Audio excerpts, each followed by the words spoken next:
너무 공무원스러운 거 아니에요? 저는 원래 공무원이어가지고.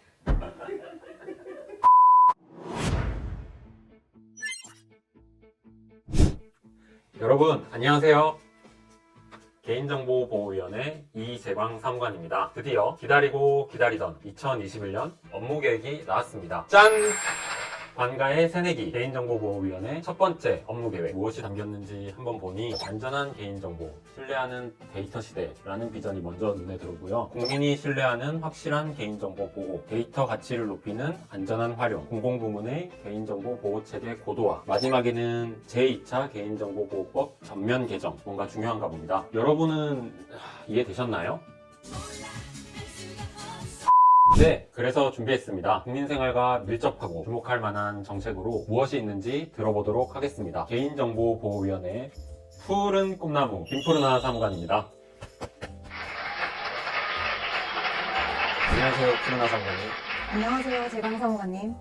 올해 개인정보보호법 2차 개정한다고 하던데 국민 여러분께 이것만은 꼭 기억해주세요 할 만한 게 뭐가 있을까요? 뭐니 해도 개인정보 이동권 도입이죠. 개인정보가 이동한다는 게 무슨 말씀이신지. 개인정보 이동권, 전송 요구권이라고도 하는데요. 개인정보 처리자가 가지고 있는 본인의 정보를 본인, 다른 개인정보 처리자 또는 개인정보관리 전문기관 등에게 전송하도록 요구할 수 있는 권리입니다. 개인정보 이동권이 도입되면 어떤 점이 좋은가요? 개인정보 이동권이 도입되면 국민이 자신의 개인정보가 언제, 누구에게, 어느 범위까지 이용, 제공되도록 할 것인지 스스로 결정할 수가 있습니다. 예를 들어서 설명해 볼까요?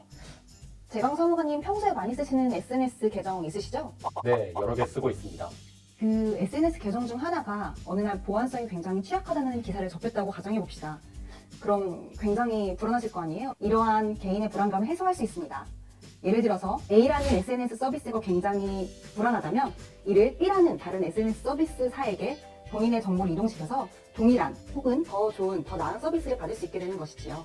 아, 내 데이터에 날개를 달아주는 것이 핵심이군요. 빙고! 제 설명이 쏙쏙 잘 이해되었네요. 이 밖에도 드론, 자율주행차 같은 이동형 영상기기에 관한 내용도 포함되어 있으니 많은 관심과 응원 부탁드립니다. 올해 업무계획으로 넘어가 보겠습니다.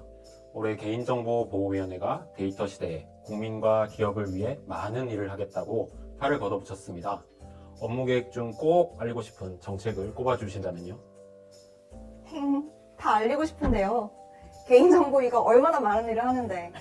그래도 꼭 알리고 싶은 정책을 꼽자면 우선 국민 중심의 개인정보 보호를 위해 홈페이지, 앱 등의 개인정보 보호 수준을 보다 쉽게 알아볼 수 있는 신호등 표시 알림이를 소개하고 싶네요. 신호등이라면 빨강, 주황, 초록 그 신호등인가요? 오, 맞아요. 센스 짱! 인공지능 기반 보호 수준 알림이를 개발하여 웹사이트 내 개인정보 처리의 안전성, 위험성 등을 진단해 개인정보 보호 수준을 색깔로 알기 쉽게 참고할 수 있도록 표시해주는 거예요. 쉽죠? 아, 이런 서비스가 도입되면 웹사이트에 접속할 때 개인정보 처리 수준에 대한 불안감이 줄어들 수 있겠네요. 근데 개인정보 라벨링 도입도 하겠다고 들은 것 같은데. 그간 복잡하고 지루하게 느꼈을 개인정보 처리 방침의 수집, 제공 정보 등을 알기 쉽게 시각화한 개인정보 라벨링 도입을 유도하려고 합니다. 건강, 의료 등 분야별 특성을 감안해서 쉽게 디자인한 표준 동의 편람을 발간도 할 예정이니 기대해주세요. 또 이것만은 꼭 알리고 싶어요 하는 정책이 있을까요? 국민과 기업이 감염정보 결합의 효과와 편익을 체감할 수 있는 5개 분야 7대 시범 과제입니다.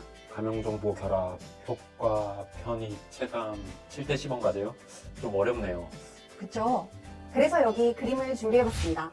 아시다시피 작년에 데이터 3법 개정으로 안전한 개인정보의 활용을 위해 가명정보라는 개념이 도입되었는데요. 위원회가 올해는 가명정보의 본격적인 활용을 위한 시범사업을 추진합니다. 시범사업으로는 어떤 것들이 있나요? 네, 국민과 기업이 가명정보 결합의 효과와 편익을 체감할 수 있도록 의료와 인구, 금융과 보훈, 소득과 복지, 통신과 유통, 레저와 건강의 5대 분야를 정했고요. 그에 따라 암질병 치료효과 분석, 노후소득보장 종합연구, 불법 스팸 실태연구 등 7개 시범과제를 추진합니다. 와, 개인정보를 안전하게 활용하는 가명정보 결합 맛보기 세트네요. 기대하겠습니다. 잠깐! 아직 끝나지 않았습니다. 더 얘기하실 줄 알았습니다.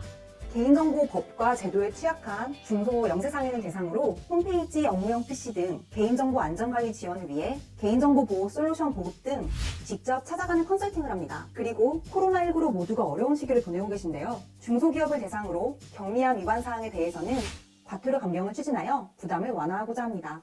올해 개인정보보호위원회 업무계획 중 국민 여러분의 생활에 있어 주목할 만한 정책들이 뭔지 들어봤는데요. 푸르나 성관님, 올해 업무 추진에 있어 다짐 한마디 해주신다면요? 작년 8월 출범한 새내기 개인정보보호위원회는 국민 일상의 개인정보 안전과 데이터 활용 촉진 등 신뢰하는 데이터 시대로의 도약을 선도하겠습니다. 한마디라고 했잖아요. 너무 공무원스러운 거 아니에요? 저는 원래 공무원이어가지고. 보호할 수 없다면 증명할 수 없습니다.